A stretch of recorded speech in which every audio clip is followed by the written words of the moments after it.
O fio de A até B é considerado muito longo. Qual o valor do campo magnético a uma distância R, indicado na figura, onde R é muito menor que a distância B?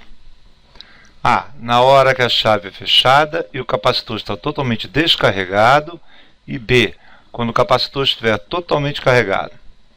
Bom, de cara, esse problema foi anulado porque houve um erro na hora de fazer o desenho, que é claro que tem que ter uma resistência aqui, senão o capacitor é carregado instantaneamente. Tem a resistência para poder limitar o tempo de carga do capacitor. Mas nós vamos colocar uma resistência aqui e vamos fazer o problema assim mesmo. Então, nós vamos colocar então uma resistência aqui de 1 ohm no circuito. E a gente tem, na verdade, circuito com uma fonte de 9 volts, o capacitor e o resistor. Aí agora a gente pode fazer com razoável tranquilidade o problema. Então, o que ele quer é o campo magnético gerado por esse fio infinito no ponto R.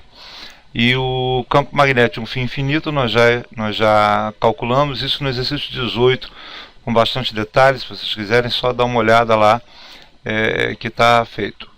Bem, só um detalhe, aqui a corrente ela tem sempre o mesmo sentido. Quando você liga a chave, independente do valor dela, a corrente vai de A para B, certo? Isso faz com que o campo gerado no ponto R, que é o ponto do desenho, seja perpendicular ao papel e para fora. Então nós já conhecemos a direção, sentido do campo, e como eu comentei, o módulo do campo gerado em qualquer ponto do espaço por um fio infinito, M0I sobre 2πr, está resolvido no problema 18.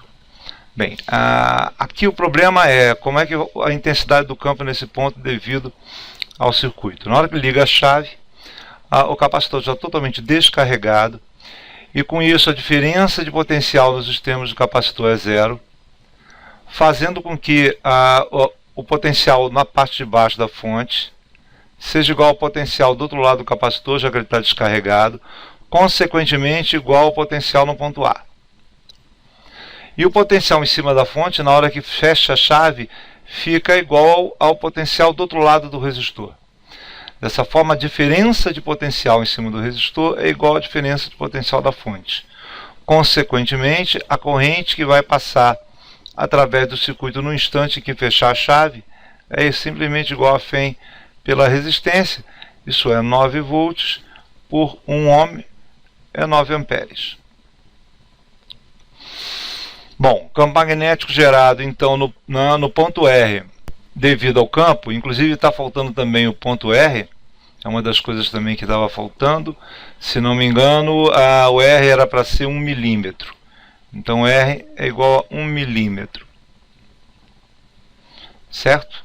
Então aqui a resistência é 1 ohm e o R é 1 milímetro. Dessa forma, o nosso campo magnético fica μ0I sobre 2πr, isso é 4π vezes 10 a menos 7, vezes a corrente, que é 9 amperes, dividido por 2π vezes 1 milímetro, isso é 1 vezes 10 a menos 3. Bom, 4π cosmo do fica 2 em cima, 2 vezes 9 são 18, 10 a menos 7 dividido 10 a 10 a menos 4, 18 vezes 10 a menos 4, isso é 1,8 vezes 10 a menos 3 Tesla. 1,8 vezes 10 a menos 3 Tesla é o campo magnético gerado a uma distância de 1 milímetro pela corrente de 9 amperes do fio infinito. Certo?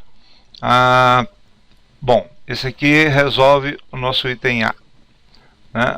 Na hora do capacitor. E no item B, quando o capacitor está totalmente carregado. Bom, quando o capacitor está totalmente carregado, quer dizer que não passa mais corrente por ele, porque qualquer corrente que passa por um capacitor faz com que se acumule cargas ou se tire cargas. Então, se ele está totalmente carregado, é o estado pelo qual a nossa corrente é zero.